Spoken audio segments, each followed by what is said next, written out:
Hey, we're back here at the bench. This is the continuation of the R9 story. So let's get it and take it from the top. I bought an R9 from Michael Perquette, who was a PCP guy, and when he bought it new, he had an issue with it, and he sent it back to the company he bought it from, which was Airguns of Arizona, and they found that the spring was broken, and they put a new spring in it, shipped it back to Mike. Mike wasn't happy with the gun. Sooner or later he decided to sell it, and that's when I came in the picture and bought it. Meanwhile, I never really shot it because air guns come and go around here like cookies, and I ran into a guy named Greg Gackle, and Greg decided he wanted to buy an air gun. So I talked him into something good. I said, hey, why don't you save yourself the aggravation and buy yourself an R9? And I talked to him about the R9s, the weihrauch rifles. Anyway, Greg decided that, yeah, he wanted one in a 22. And since I had a 22, I thought, well, I can sell him mine. If I want one later, I'll get another one later. So that's how the story begins. I sent him the R9 and 22. 2 weeks later, I got an email saying, hey, I can't even cock the gun anymore. It doesn't cock anymore. So I actually did shoot, and then it didn't cock. So I said, hey, Greg, no problem. You send that right back to me. If you could pay for the parts, I'll go through it and put the parts in for you and go through and basically make a custom guide and tune it for you and send it back. So that's where we're at. But before we get into this video, I just want to show you something I thought was really cool. So I told Greg to just send me the receiver with the piston all together in the end, and I told him that I have a stock already, and my R9 that I have basically is all apart, and I was going to use my barrel and put it together like that just to save on shipping. So Greg sends me his receiver in this 3/4 inch pine box. It was in a cardboard box too, but I was like, wow, why is this so heavy? But this was inside of it, and it's a 3/4 inch pine box, and just had the receiver in there, and I just thought, oh my God. But I thought that took me by surprise. I thought that was pretty cool, but we will not be sending it back in the same box. I'm sorry, Greg.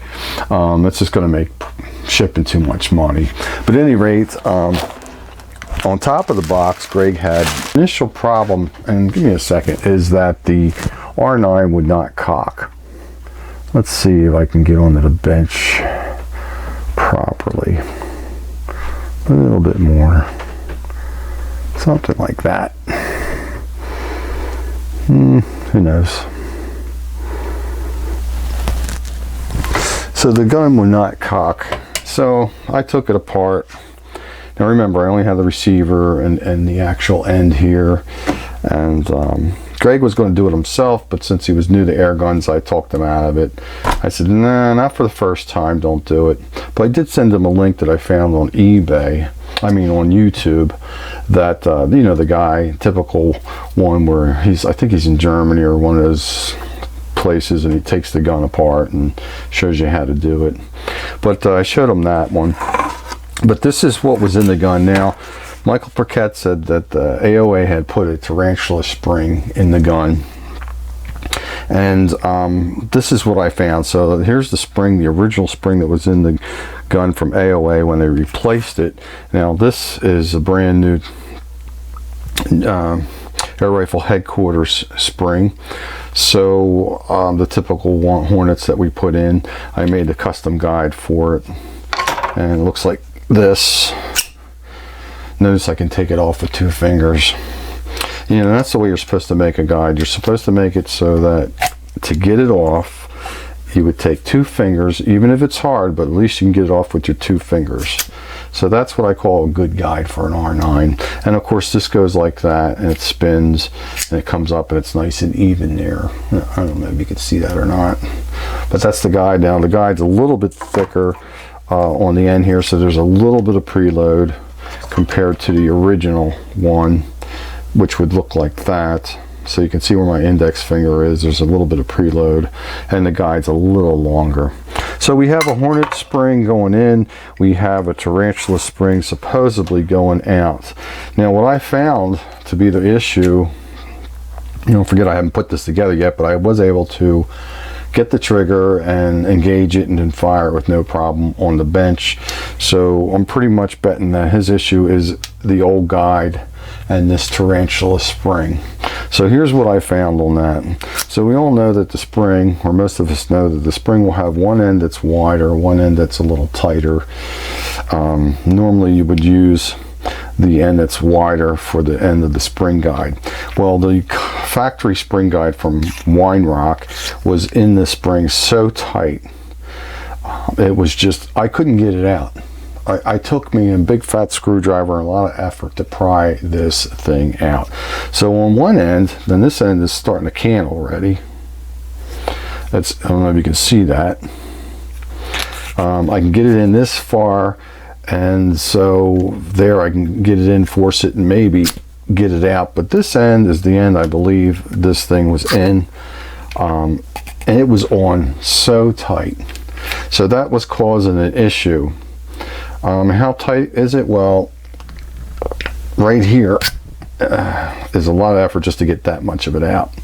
But you figure this was going to collapse over the guide, and if it's so tight that the guide can't cock it, even when the spring is going to expand a little bit, that's pretty damn tight. So the issue came back from the guy at AOA who works in the service department, whoever you are. You had this job of looking over this guy's return springer. It was your job to put a new spring in there. It was your job to make sure it was right. And guess what? You failed miserably. So I get the spring back. I take it out of the gun. Not a drop of oil on it anywhere. Literally, I went like that with my hands, and there was nothing on my hands. So not only that, but I think he was in such a hurry, he took this thing and jammed it in the wrong side of the tarantula spring, which was the tighter side, and just threw it in the gun, wrapped up the gun, and boxed it back up. Oh, maybe he cocked it and shot it 2 times, but first of all, if he would have done the job right, that never would have happened. This is the stuff that you run into when you are dealing with air guns. So guys, if you're handy out there, if you can possibly learn how to do your own work, you won't have to deal with that nonsense. But that's what we found, and that's the way it goes in this sport. But right now we're here, we're going to rectify the whole problem and basically get this rifle up and back to the new owner so that he can be happy, air gunner. So Greg, welcome to Air Guns, and I'm here to make sure that you have a good beginning. So let's get to the other clip when we got this all together and see what we got. Don't mind the shop, it's a big mess. So we got the rifle squared away. The issue with this rifle was the spring guide. So the factory spring guide from the dealer had put a tarantula spring on it, and this factory spring guide fit that tarantula spring so tight that it wound up causing an issue with the gun cocking. It wouldn't cock. And even though that tarantula spring was about this much shorter than the air rifle headquarters Hornet spring. But anyway, the other thing I did was I took my spring guide that I made back out to the lathe room and I turned it back down. It was too thick at the end. It's been a while since I was playing with a Weihrauch and tuning a Weihrauch, so I tend to go heavy duty. I like things heavy duty, but that would be for the Hatson. For Weihrauch 95, I had to make the spring guide end thinner so it wasn't so thick. And anyway, we got that squared away. Let's take this for a little run. We'll take it and shoot it. The other thing with the gun I had to fix was, or adjust, was the trigger tension. Make sure you have some trigger tension on there so that your trigger springs back. It's a must. But the trigger tension on this was way too light. But anyway, the safety's popped. She's loaded. Now safe is off. Slight squeeze, the travel's going, and she fires. And I was actually surprised because on the bench I saw where the sears were adjusted, and there was plenty of room to adjust a little bit more. But I thought, well, let it go. We'll see what happens. But it actually shoots a little quicker than what I expected from looking at where the sears were adjusted. So the other thing I did was I took this here and I packed his trigger full of nice synthetic lube that I use, the red synthetic lube.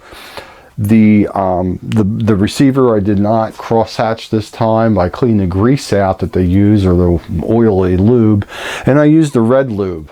I've been experimenting with that, and my friend's been doing it a good while. I was pretty much old school, where it had to be moly burnished, had to be cross hatched and moly burnished, or it wasn't done right. And then, of course, you know, time goes on and you learn that you were wrong. It didn't have to be moly burnished or cross hatched. That was what the old school tuners taught us.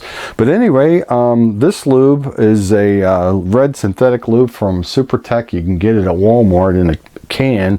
I'll bring it up to you if you want.